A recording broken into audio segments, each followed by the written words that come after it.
Hello, Dolphins fans. This is Marcus again with another episode of the Dolphin Zone.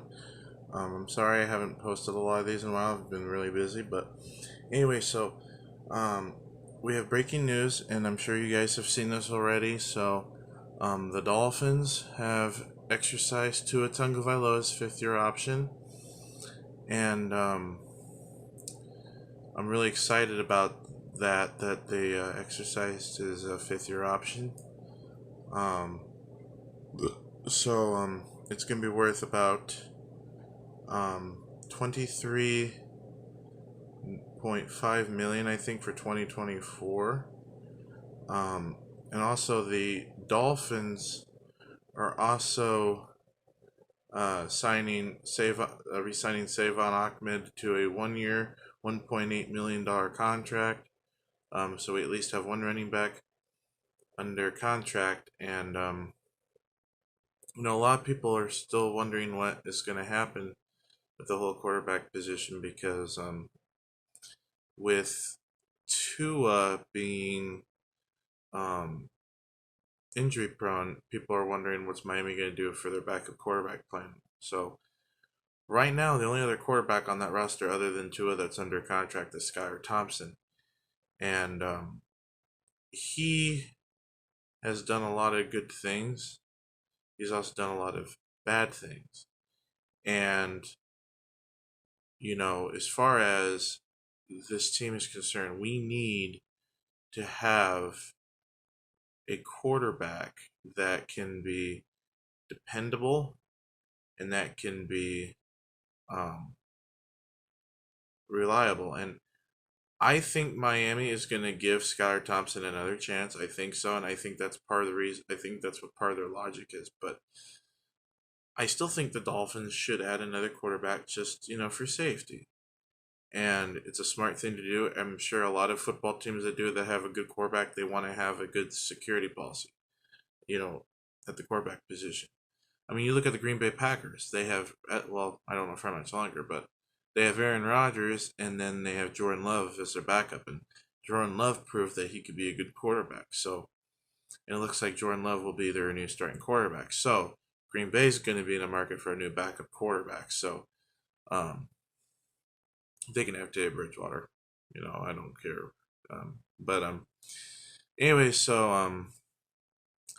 with that being said, there's a lot of different things, and a lot of people get really, really upset about the whole Tua thing. I mean, he's going to be with this team at least 2 more years. He's going to be our starter at least for this season, maybe 2024. It just depends on his overall health. And again, you know, Tyreek Hill, Teron Armstead, and a lot of these guys, they came here to win a Super Bowl. They're not going to just sit here and wait and wait and wait until Miami has a quarterback because they'll leave before then. So if Tua has one more season where he's injury prone, Tyreek and Teron Armstead and all these guys are just like, look, you either find another quarterback that's more dependable, more reliable, or we're gonna leave, and then all that hard work would be pretty much for nothing. So, and that's what a lot of people don't understand about this is I like Tua, I believed in Tua, and you know this that I've always believed in Tua, and I'm not changing my stance on that.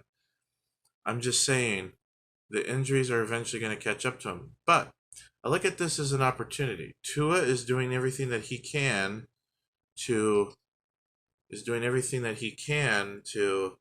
um, make things better and to improve his overall health. And so I think with that being said, that it's going to help improve his case. Um, you know, and I'm going to pull up some stats here from 2022. But as you can see from these stats, Tua has thrown for over 3,000 yards and threw 25 touchdowns, and I believe had 8 interceptions, which isn't bad. And again, this kid also won the Pro Bowl fan vote anyways, by a landslide, but was eventually only named as an alternate, didn't get to play in the Pro Bowl because of his injury. He was also a front runner for MVP, and I guarantee if he'd stayed healthy, he would have won it. No disrespect to Mahomes. Mahomes is a good quarterback too, but I know, and this is and I'm not saying that Tua is a better quarterback than Mahomes or Justin Herbert, because it's not fair to say that, because Tua hasn't been on the field the whole thing. But I'll tell you this: I think Tua has at least cemented himself a spot in the top 10 for quarterbacks right now. But I will say this: I think that if Tua has another season like he did last year and plays even better and plays a full 17-game schedule, that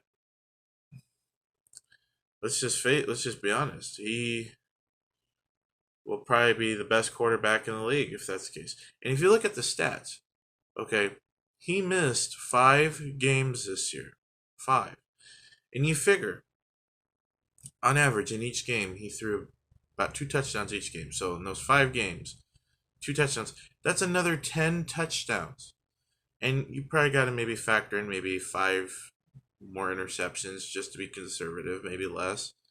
So you figure, and he'd probably have at least another 2,000 yards passing. So you figure if Tua had stayed healthy, he'd probably have close to 5,000 yards this last year. And he probably would have had almost 40 touchdown passes and maybe 13, 14 interceptions, which would have been really, really good. And no Dolphins quarterback has had that high of a number in a long time. So, again, I understand why people are upset. And here's another thing that people need to understand is Tua is a good quarterback. And I still think that Skylar Thompson has potential to be a good quarterback. I don't think Skylar Thompson will be the future of the franchise, nor do I think that Skylar Thompson will ever be a starter in this league. But I think that Skylar Thompson will be a solid backup with the right time. And I think having Mike McDaniel here working with Tua has been wonders. And at the end of the video, I'll throw up Tua's stats again if you didn't get to see them. And I'll also throw up Skylar Thompson's stats for the year as well. And but I do want to break something down really quick for you guys. Skylar Thompson did not necessarily have the best performance against the Bills, but he didn't have the worst performance. And if you want to get technical, he actually had a slightly better quarterback completion percentage in that playoff game than what Tom Brady had against the Cowboys. So not that much of a difference, but it's still, Skylar Thompson played slightly better than Tom Brady. So put that into perspective. But I'm not saying Skylar Thompson is the next Brady, but I mean, it's something. I mean, also, I kind of want to touch base on the fact that the Dolphins restructured several contracts yesterday as well, to clear over $50 million in caps, and then with the Byron Jones release being a post June 1st cut, that'll be an extra $13 million. So before June 1st, Miami is going to have about $35 million, I think, to spend, and then they'll get like another $15 million, give or take, after June 1st for the Byron Jones thing, which we can use for depth players and as well as our draft picks. But I think Miami is going to be planning something huge, especially at the linebacker position, because I read a report today saying that Miami is going to be aggressively pursuing another linebacker, and I wouldn't be surprised. I would not be the least bit surprised that Miami will make a play for Bobby Wagner. And if that happens, this defense is going to just be solid.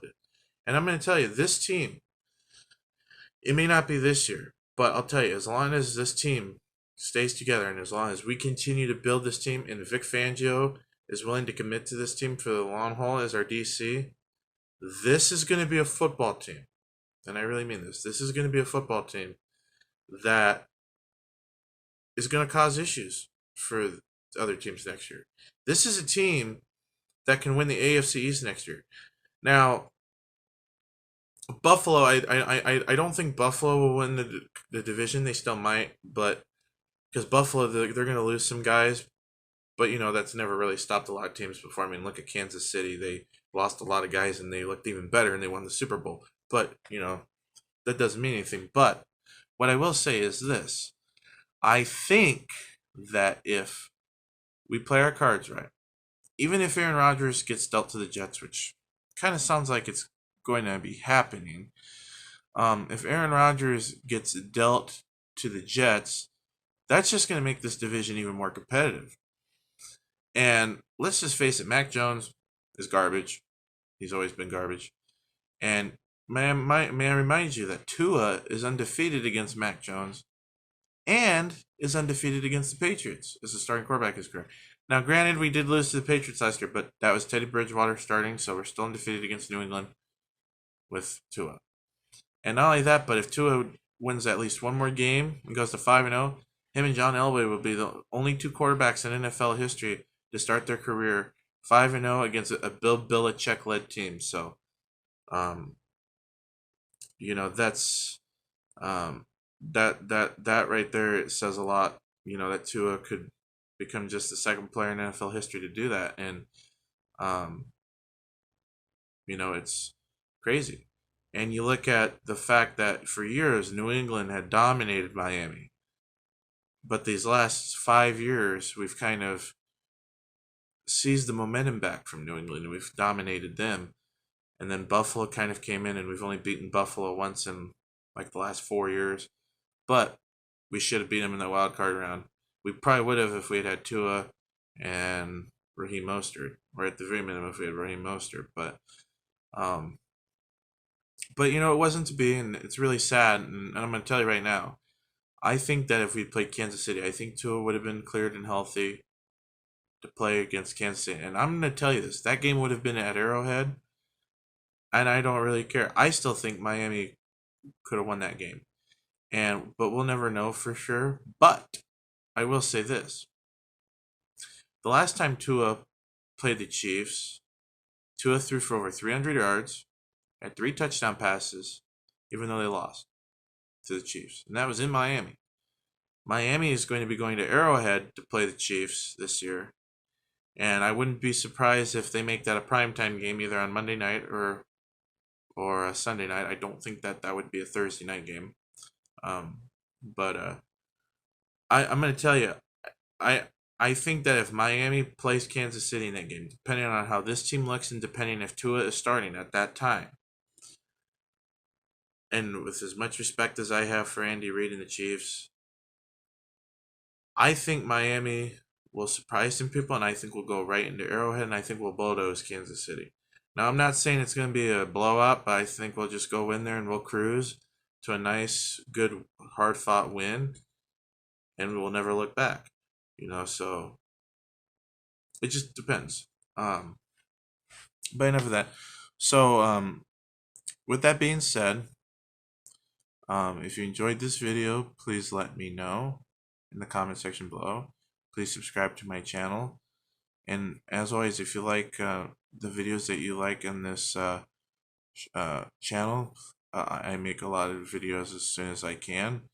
And if you want to watch the rest of the Dolphin Zone playlist, I have it on my channel page as well. And I will add this video to that as well. So I hope you enjoyed this video. Please like and subscribe.